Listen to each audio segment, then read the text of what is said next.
Seguimos con la buena educación y seguimos con las llamadas telefónicas. Estamos conversando sobre las tareas en casa y ahora también queremos plantear la siguiente pregunta. ¿Qué tipo de tareas son realmente útiles? Tenemos a Benjamín que nos llama desde San Borja. Benjamín, buenos días.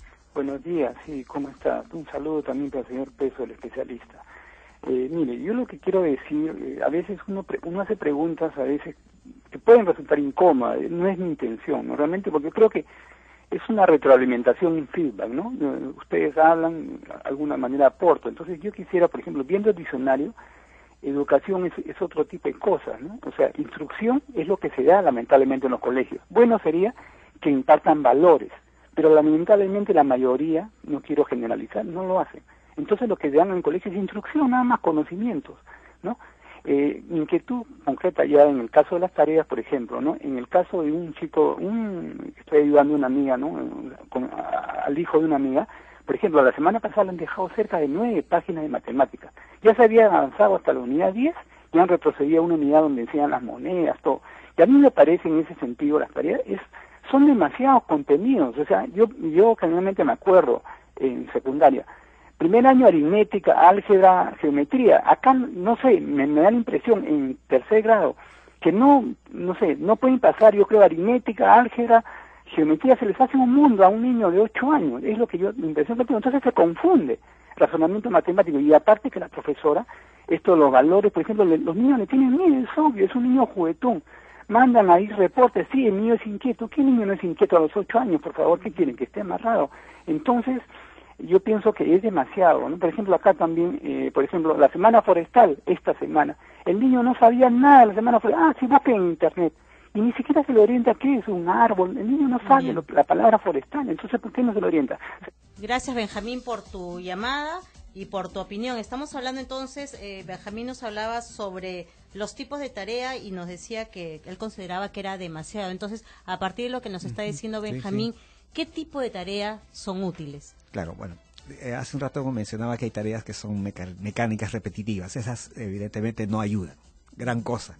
O simplemente no le permiten al niño aprender, desarrollar sus capacidades, ¿no? Entonces, en cambio, una tarea que le exija indagar, averiguar, buscar, pero con la finalidad de que luego esa información que ha buscado y ha encontrado, la procese. Porque muchas veces, ahora que existe la internet, incluso en los pueblos alejados del país, lo que hacen los chicos es bajar la información y tal cual, ¿no? Pero luego no la procesan. Es decir, procesar significa cómo a partir de esa información construyo yo, por ejemplo, un gráfico. Cómo a partir de esa información saco alguna consecuencia. Y llevo eso a la clase para que en la clase se inicie la siguiente clase, a partir de lo que los chicos han recogido. Porque además, si bien es cierto, hay tareas que permiten, por ejemplo, el reforzamiento de aprendizajes, pero ese reforzamiento va a depender de qué naturaleza tiene, ¿no? Hay reforzamientos que implican mecanizar al niño, por ejemplo, en la resolución de operaciones. Bueno, esas son rutinarias, pero deben ser pocas. En cambio, las otras que les permitan reflexionar, razonar, pensar, etcétera, donde le preguntas qué pasaría si, por ejemplo, ¿no? Lo que te comentaba hace un rato, ¿no? ¿Qué pasaría si yo pongo las plantas en la sombra y otras a la luz y otras en la oscuridad? Entonces, luego hay una consecuencia, ¿no? Y esa consecuencia el niño tiene que procesarla y luego decir, bueno, lleva a la clase y dice, bueno, en la oscuridad las plantas se marchitaron, estuvieron amarillas, mientras que las que estaban a la luz estaban verdes. Bueno, ahí viene la otra pregunta, ¿no? A partir de eso, ¿y por qué crees? Así es. Entonces, el por qué crees supone que al niño le va a hacer pensar, le va a hacer reflexionar, le va a hacer formular sus hipótesis. Nos contaba alguien, un extranjero que estuvo visitando las escuelas, y le preguntaron los niños, oye, ¿por qué eres tan alto? Porque el extranjero mide 2 metros. ¿Por qué eres tan alto? Entonces el extranjero les preguntó, ¿y por qué crees que soy tan alto? Entonces les dejó que dialoguen, que conversen, que discutan, y luego que formulen sus hipótesis. Y una de las hipótesis interesantes era, bueno, es que eres extraterrestre.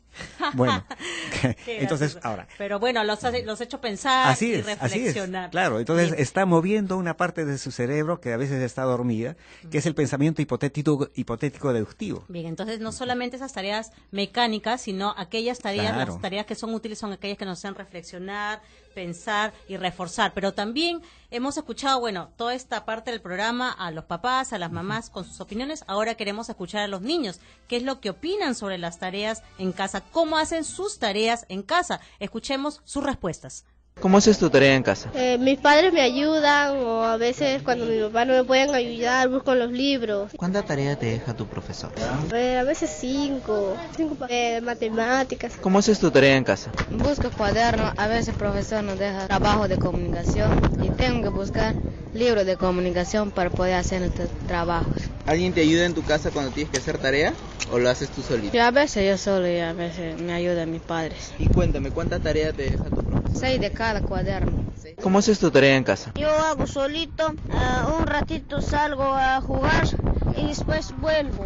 ¿Te ayuda alguien? Me ayuda mi papá a veces. ¿Cuánta tarea te deja tu profesor? Harto me deja.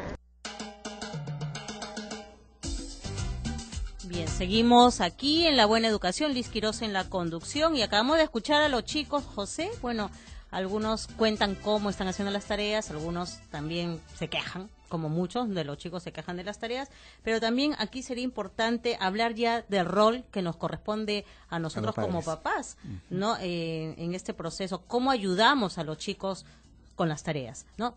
Bueno, hay papás y papás, ¿no? Sí. Bueno, hay papás que son, por ejemplo, docentes, como mencionaba hace un rato. Hay papás que son profesionales. Hay papás que no tenemos tiempo. No tienen tiempo. O llegamos tarde, ¿verdad? Y ese caso de ese niño dice, a veces hago las cosas solo y bueno, y si no, mi papá no me puede ayudar con los libros. Entonces, quiere decir que a esa niña le han proporcionado medios, ¿no es cierto? Tiene libros a la mano para poder consultar. Ahora, lógicamente, papá, como había mencionado al comienzo, debe brindarle condiciones al niño. Ese es su primer rol. Las condiciones más importantes son el ambiente, ¿no es cierto? Un ambiente que sea tranquilo, silencioso, porque a veces se sienta el niño en el comedor y mientras los demás están conversando, jugando, hablando, claro, bueno, de todas maneras debe haber un sitio, incluso en el área rural, así sea, ¿no? la casa chiquita, claro, en cualquier espacio. Exactamente, le un espacio especial para que los niños puedan hacer sus cosas, sus tareas. Bien, Sí. estamos hablando entonces sobre el rol que nos corresponde, cómo podemos ayudar a nuestros hijos con las tareas. José nos va a seguir ayudando, pero también queremos escucharlos a ustedes y estamos con Mirta desde Salamanca. Mirta, buenos días. Días, qué gusto de poder hablar. Tengo una vecina que tiene sus 3 hijos. Bien. Sí, no se le puede ni visitar ni la familia. ¿Por qué? Porque le mandan demasiada tarea. Ya. Ahora, yo sé que las tareas son muy necesarias porque lo que se ha estudiado en el colegio se afianza en la casa. Pero acá veo que esta señora tiene que pagar una persona para que la ayude con 1 o con 2 y son tareas fuertísimas porque a veces no le entienden. Es como decir, mandan la tarea de lo que va a tocar el día de mañana. Y a veces se les presenta 2, 3 exámenes. Y ¿quién es el que supervisa esto? Los padres no viven, los niños no viven su edad, ya no tienen eso de venir y jugar, no, se bañan, comen, a hacer las tareas y a veces se quedan hasta tarde. Yo eso es lo que quería saber, ¿quién supervisa eso de que estos colegios, las profesoras, qué bien se alivian el tema, dejándoles a ellos y los padres indagando, buscando por internet, profesores en la casa? O sea, Mirta, lo que nos estás diciendo es que la tarea finalmente termina quitando el tiempo en el caso. La vida familiar, el hogar. Es horrible que estos niños no tengan tiempo ni para jugar. Bien, gracias Mirta por tu opinión. Y seguimos con Vicenta desde Lince. Muy buenos días, amigos. Realmente felicitaciones una vez más. Estoy escuchando el programa muy atentamente porque yo tengo la oportunidad de enseñar también. Yo voy a casa a enseñar a los niños y yo tengo 2 hijos. Con mi hija la mayor logré muchísimas cosas. ¿Sabe cuál yo creo que es, según mi experiencia personal, es el contacto y la presencia física del padre? Todo lo que han dicho está muy bien. Pero no todos podemos estar sí, realmente, pero yo ¿no? pienso que no se puede, pero delegamos a alguien. Por ejemplo, yo cuando voy acá a una casa a enseñar, laboro con la empleada.